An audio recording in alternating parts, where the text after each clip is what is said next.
안녕하십니까. 오늘은 교회력으로는 주님의 산상변화로서 주연절이 끝나고 이번 수요일부터는 제 수요일로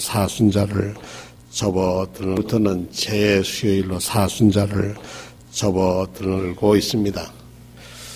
저희가 올해 들어서 하나님의 백성으로 이 땅을 어떻게 살아가야 할 것인가, 삶의 규칙은 나 중심에서 하나님의 중심으로, 나 중심에서 예수 그리스도의 중심으로 중심 이동을 해야 한다.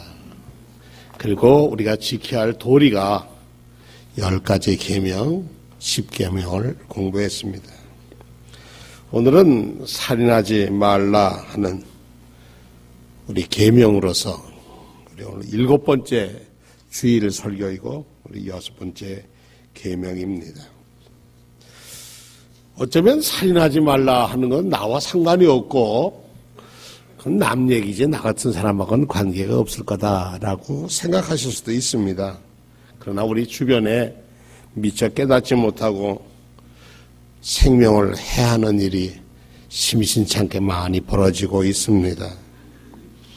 살인하지 말라 이런 말씀이 오늘 여러분은 어떤 마음으로 받아들이실런지, 그리고 살인의 원인이 되는 미움과 질투는 여러분의 마음에 안이 계신지 확인해 보아야 할 일입니다. 자, 6번째 계명. 5번째는 내 부모를 공경하라. 그런 것이고, 6번째는 살인하지 말라 하는 명령입니다. 여기에는 무슨 어떤 상황 설명이 없이 그냥 딱 예외 없이 끊어버리고 살인하지 말라는 얘기입니다. 단 2마디, 살인하지 말라. 이것은 개인과 공동체의 존립과 생명의 존엄을 강조하시는 뜻입니다. 사람의 목숨을 뺏으면 한 공동체가 무너지는 것이고 그 존재 자체를 배제시키는 악입니다. 그래서 본래부터 이 살인이라고 하는 것은, 사람의 생명을 해하는 것은 인류가 예로부터 지금까지 그 많은 법입니다. 왜냐하면 나의 생명이 소중하기 때문에 다른 사람의 생명도 소중히 받아야 합니다. 유엔이라고 하는 국제연합이 존재하는 것의 가장 기본은 인권에 있습니다. 사람의 생명의 존엄에서부터 시작을 합니다. 의도적이든 아니건 간에 피해 복수로 행해진 살인 행위를 살인이라고 얘기를 합니다. 따라서 법률 행위 위반으로 되는 범법자, 전쟁에서 적을 죽이는 것을 살인이라 하지 않습니다.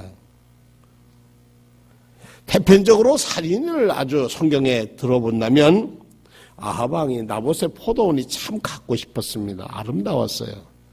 그 나에게 팔라 그러니까 내 조상부터 물려받은 거 못 판다 그러니까 아합의 아내인 이세벨이 모함을 해서 결국 나봇도 죽이고 포도원도 뺏었지만 그 뺏은 이세벨은 성 위에서 떨어져서 짓밟혔고 개들이 뜯어먹고 말았다. 아주 부끄러운 피해, 보복은 피로 인해서 결정진다는 성경의 말씀이 있습니다. 집회서라고 하는 외경 34장 21절에 보니까 이 살인에 대해서 이렇게 말씀하고 있어요. 가난한 사람에게 남아있는 마지막 빵 한 조각을 뺏는 것, 그 빵 한 조각이 생명이고 그것을 뺏는 것이 살인이다. 이웃의 살 길을 막는 것도 그를 죽이는 것이다. 일꾼에게서 품값을 빼앗는 것은 그 피를 빨아먹는 거다. 이렇게 집회서에 써 있습니다. 더 나아가서 마태복음 5장에서 예수님은 당신을 따르는 많은 사람들에게 이런 말씀을 하셨어요. 옛 사람에게 말한 바, 옛 사람들도 얘기했는데 살인하지 말라. 누군지 살인하면 심판을 받게 되리라 했다는 것을 너희가 들었으나 그거 잘 알지 않습니까? 그러나 저는 형제를 보고 노하거나 또는 형제에 대해서 바보, 천치, 쓸모없는 놈, 썩을 놈, 빌어먹을 놈 이렇게 욕하는 사람도 공회에 잡혀가게 되고 미련한 놈 이렇게 욕을 하는 사람은 지옥에 갈 거다. 이렇게 상대방의 인격이 존중받지 않으면 결국 너도 하나님 앞에서 인정받지 못한다. 이런 말씀을 하셨어요. 살인하지 말지니라. 이런 계명을 대할 때 여러분 이 계명이 나하고는 관계없을 거다. 여러분들 여기 계신 분들은 무슨 살인을 하다니요. 근데 우리 주변에 살인하는 모습들이 얼마나 많은지 모릅니다. 저도 전쟁 영화를 좋아할 때가 많습니다. 요즘 스포츠 보면 그냥 치고받고 하는 거 얼마나 많은지 모릅니다. 통계에 의하면 아이들이 초등학교 졸업할 때까지 TV나 매체에서 약 8,000회 이상 사람 죽이는 장면을 본다고 그럽니다. 그리고 10만 번 이상 그렇게 폭력을 휘두르는 것을 보니까 아이들이 본받습니다. 아이들이 그런 것을 행하는 거예요. 이렇게 살인하지 말라고 하는 것은 나는 사람 죽이지 않아서도 그것을 해서 남들에게 영향을 주면 나도 간접 살인하는 사람이 됩니다. 자, 그러면 이 살인과 관계가 없는 일들은 어떤 것일까? 우리가 생각 첫째는 범법한 사람을 사형을 집행하는 것을 살인이라 얘기하지 않습니다. 사실 사형제도에 대해서는 논란이 많이 있습니다. 성경의 사형제도의 존재를 특별히 구약에 보면은 사형을 인정하고 있습니다. 범죄의 판결에 따라서 사람을 죽이는 것을 살인이지요. 그때는 차이라고 하지 않습니다. 그러나 그 재판이 잘못되어서 사람을 죽였다면 그것은 문제가 달라집니다. 그래서 사형제도를 반대하는 사람들도 있습니다. 저는 사형제도에 대해서 삼각형입니다. 필요하기도 하고 그리고 우리가 믿음으로 산다면 사형제도는 폐지되어야 된다. 그런 생각 가지고 있습니다. 어떻게 삼각형입니까? O면 O고 X면 X지. 근데 저는 아직은 사형제도에 대해서는 저 자신은 삼각형입니다. 왜냐하면 이 세상에 사형제도가 폐지가 되면 거기에 오는 여러 가지 피해가 너무나 많습니다. 더 많은 사람들의 생명이 위협을 받게 될 겁니다. 또 둘째로 전쟁에 나가서 싸우다가 상대방을 죽이는 경우에 우리는 살인이라고 하지 않습니다. 저하고 같이 졸업한 주아무개 목사님이 중부연에서 목회하시는데 이제 은퇴가 거의 가깝습니다. 이분이 해병대였습니다.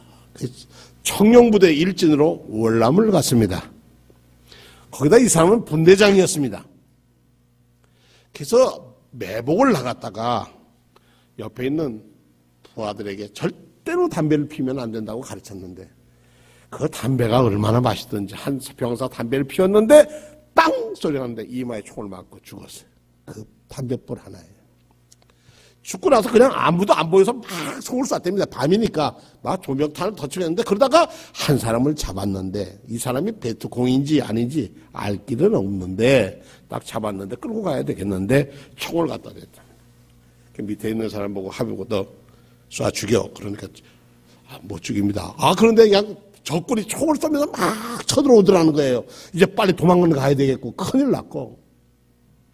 그래서 밑에 사람 보고 분대원들을 쏘니까 아무도 총을 못 쏘더라고요. 그래서 자기가 총을 갖다 대니까 그 사람이 무릎을 딱 꿇고 이렇게 비는데 내게는 요런 요애가 5이 있는데 살려달라고 그러더래요. 그런데 자기는 총을 쐈답니다. 그리고 귀를 비워가지고 부대에 돌아왔습니다. 신학교 2학년까지 다니다가 군대에 가서 해병대에 가서 전쟁터에 나가서 사람을 쐈습니다. 그 충격 때문에 밥을 먹으려면 뭐 해야죠, 우리요? 기도하면 뭐가 떠올라요? 살려달라고 하는 손이 떠오르고. 병원에 가서 수면제를 먹고 자다가 깨기만 하면 그 사람이 나를 살려달라고 부르실 거. 정신에 공황에 걸렸어요. 제대까지 하고 치료는 받았는데 낫지가 않아요. 그러니까 이 친구가 뭘 마시냐면 술을 마셨습니다. 그러면 잠깐은 자는데 깨면 또 그 죄책감에 폐인이 되다시피 했는데 학교는 가고 싶은데 자기의 모습에서 학교 주변만을 뱅글뱅글 돌다가 저희 학장님한테 붙들렸습니다. 죽은. 붙들려서 학장실에 와서 펑펑 웁니다. 학장님, 제가 나라에서 가라는 전대 월남에 가서 이런 일이 있었습니다. 제가 사람을 죽였습니다.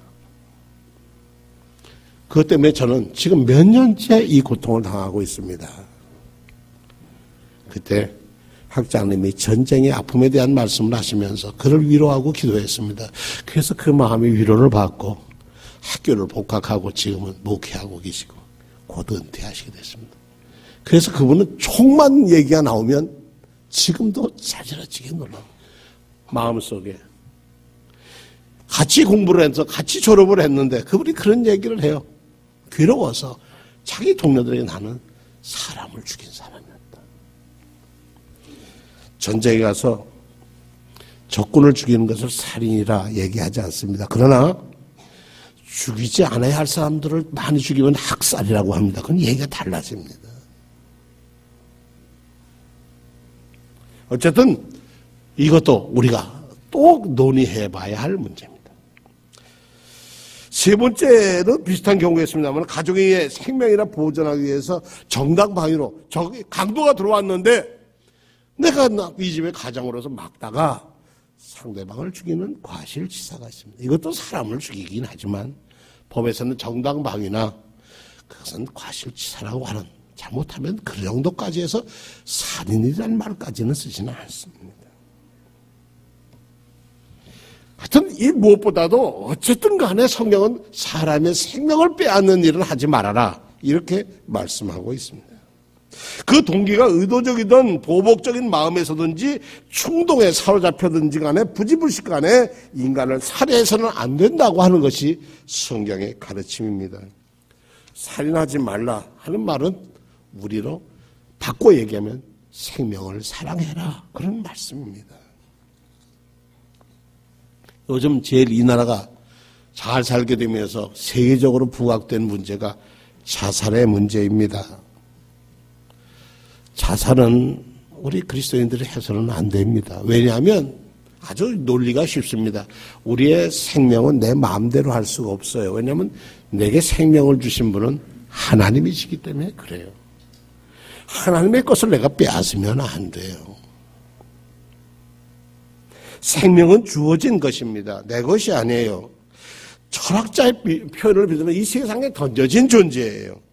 생명의 시작은 분명히 하나님께 있어요. 우리는 그래서 이 자리에 있는 것입니다. 그러므로 내 생명을 스스로 던지는 것은 우리는 하나님 앞에 복된 일이 아닙니다. 서울의 어떤 교회에서, 우리 감리교회에서 자살자 가족을 위한 위로 기도회를 모였다고 그래요. 자살한 사람의 가족들이 상처받은 것 때문에 자살한 사람을 위한 게 아니라 자살자의 그 가족들을 너무 상처받아 견디지 못해서 그들을 위한 위로의 예배를 드렸다. 그런 얘기를 들은 적이 있습니다. 이 자살의 문제도 그렇지만 요즘은 안락사의 문제도 마찬가지입니다. 이 죽음의 문제가 멀리 있지 않습니다. 치유할 수 없는 병으로 고생한다 하더라도 더 이상 생명을 지탱시켜 나갈 의미가 없다고 생각해서 의도적으로 생명을 끊는 안락사의 문제도 살인하지 말라고 하는 명령에 어긋나는 것에 저촉되는 겁니다. 문제가 간단하지가 않습니다. 환자가 뇌사 상태에 들어가든지 도저히 치유의 가능성이 없을 때 본인이나 살아있을 때 자기 본인이나 혹은 가족들의 뜻을 따라서 인공적으로 생명을 유지하는 장치를 제거할 수는 있습니다. 그래서 여러분이 중병에 들어갈 때 오랫동안 생명을 유지하지 않으려면 자녀들에게, 의사에게 나는 어려움이 왔을 때 생명을 유지하는 장치를 하지 않겠습니다 라고 자기 의사를 표현해야 합니다. 이게 필요합니다. 내가 어려운 상황이 왔을 때 괜히 생명을 연장하려고 이것저것 그렇게 하지 말고 그냥 날 잘 보내달라. 이렇게 얘기할 수 있어요. 자기 의사가 표현돼야 합니다. 어쨌든 이것도 요즘도 계속 문제가 됩니다. 또 살인하지 말라고 하는 문제에 또 우리가 부딪히는 것은 뭐냐면 낙태의 문제입니다. 임신 중절의 문제입니다. 이런 문제도 성서적 근거에서 우리가 생각하면서 생명을 소중히 여겨야 합니다. 수태될 때부터 우리는 그것은 생명이라고 얘기합니다. 낙태를 정당화하는 것 중에 하나가 강간을 당하거나 근친상간에 의해서 임신이 되었을 때는 그 아이는 그 여인이 일생을 고통을 가지고 사는데 그것을 풀어줘야 한다는 논리도 있습니다. 또는 산모의 생명이 위태롭게 되어서 낙태하는 경우도 있습니다. 그건 의사들도 인정을 하는, 산모를 위해서 아이를 그렇게 할 때도 있습니다. 그런데 여기서 낙태 문제의 95% 이상의 문제는 그런 문제가 아니라 사실은 원치 않는 임신에서는 불편함 때문에 택하는 경우가 많습니다. 자, 여기까지 말씀드리면 여러분은 나하고 살인하지 말라 하는 것과 관계가 없을까? 참 마음이 무거워지시는 분들도 계실 겁니다. 이 앞에서 자유로울 사람들이 그렇게 많지 않으실 겁니다.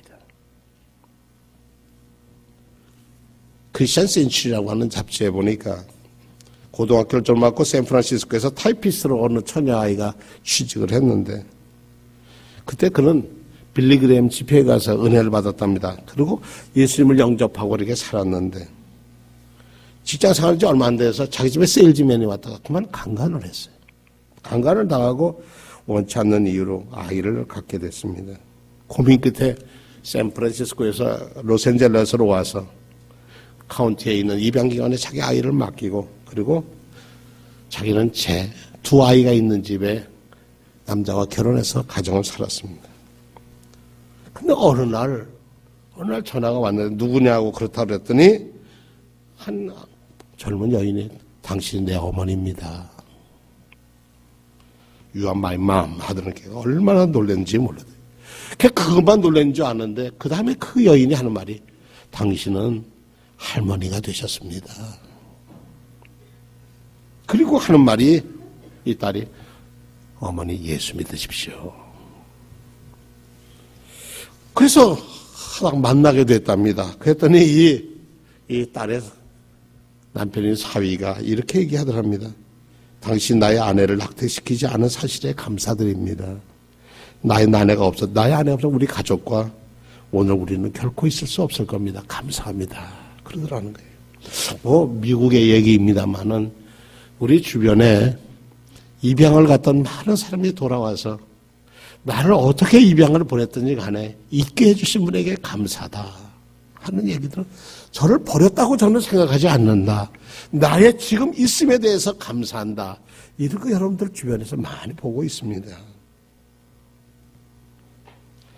살인하지 말라 하는 이 말씀은 좀 더 얘기하면 우리가 형제를 미워하고 형제를 사랑하지 못해서 저 죽일 놈 그러든지 우리가 옛날 어른들이 막상 망할 놈 이러든지 천벌을 받을 이런 말을 한 것 자체도 우리는 살인에 들어간다는 사실입니다. 요한일서 3장 15절에 말씀하시기를 그 형제를 미워하는 자마다 살인하는 자니 살인하는 자마다 영생이 그 속에 거하지 않은 것을 너희가 아는 바라. 살인하면 영생이 없다는 게 육신의 생명을 빼앗는 것만이 살인이 아닙니다. 그 살인을 낳는 동기, 마음도 문제죠. 마음의 시기, 욕심, 질투가 폭력, 그것이 나오는데 언어의 폭력, 금전의 폭력, 여러 가지 폭력으로 사람의 생명을 해하는 것. 이 땅에 와 있는 우리 다민족 사람들, 다른 나라에서 온 사람들을 우리가 없이 여기고 혹사하면 그래서 그들의 생명이 이렇다면 우리는 또 살인하는 사람이 되는 거죠. 오늘 제 설교를 하면서 저도 고민을 많이 했습니다. 또 이 설교를 듣고 그럼 나는 영원히 죄인이구나. 나는 용서받지 못할 살인을 했구나. 그런 분이 계실 수도 있을 겁니다. 그런 분이 계시다면 정직하게 하나님 앞에 여러분의 죄를 고하십시오. 내 인생 여정 속에 6번째 계명을 범한 적이 있다면 자꾸 합리화시키려고 해서 합리화를 시키면 그것이 두고두고 꼬리를 물고 따라오지만 주님께 겸손히 고백하면 용서를 하면 여기에 기쁜 소식이 있는데 하나님은 우리의 죄가 주홍같이 붉을지라도 흰 털과 양털과 같이 희게 해 주시겠다고 약속했습니다. 이 약속을 믿으면 여러분이 지금까지 지은 어떤 죄든 용서를 받습니다. 용서를 받습니다. 그래서 어제 죄로부터 여러분 자유하며 사시기를 축원합니다. 예전에 가졌던 마음의 짐들을 아직까지 덜지 못했다면 여러분이 진정한 회개로 하나님 앞에 내놓으십시오. 그리고 내가 상처를 입은 사람이 있다면 그 사람에게 용서를 구해야 하겠죠. 성경에 보면 살인자들이 많습니다. 대표적인 살인자는 모세입니다. 다윗도 살인자였습니다. 바울도 그렇습니다. 그런데 하나님은 이들을 용서하시고 당신의 일꾼으로 써주셨습니다. 주님은 우리를 용서하실 수가 있습니다. 진정한 자유와 생명을 주실 수가 있는 분은 예수 그리스도밖에 없습니다. 그리고 우리의 새 삶을 살아가도록 죄를 용서하시고 영생을 선물로 주십니다. 이 아침에 우리가 다시 한번 살인하지 말지니라. 폭력이 난무하는 이 땅에서 이 시대에 사는 우리 모두 귀담아 들어야 할 말씀입니다. 우리 모두 이 시대에 붙들고 살아가야 할 말씀입니다. 오늘의 말씀 살인하지 말지니라를 뒤집으면은 생명을 사랑하여라 이런 거죠. 사랑은 죽음을 극복할 수가 있습니다. 사랑은 죽음보다 강합니다. 이것을 믿고 여러분 안에 아직까지 용서하지 못할 저 사람은 정말 죽었으면 좋겠다 그런 마음이 드는 분이 계시다면 용서해서 여러분 사실의 미움에서 풀어서 자유하시기를 축원합니다. 땅에서 매면 하늘에서도 매고 땅에서 풀면 하늘에서 풀립니다. 사람을 죽이지 마라. 살인하지 마라. 이 계명 앞에 내 삶은 어떨까? 정말 아무 상관이 없는가? 형제를 미워하는 것도 살인이라고 요한 1서에 말씀하고 계시는데 정말 여러분들은 형제와 자매를 사랑하시는가? 그리고 혹 아직까지 막힌 담은 없는가? 마음의 벽은 없는가? 폭력이 난무하는 이 세상을 위해서 우리가 하나님의 자녀로 해야 할 일이 뭘까? 그는 사랑하는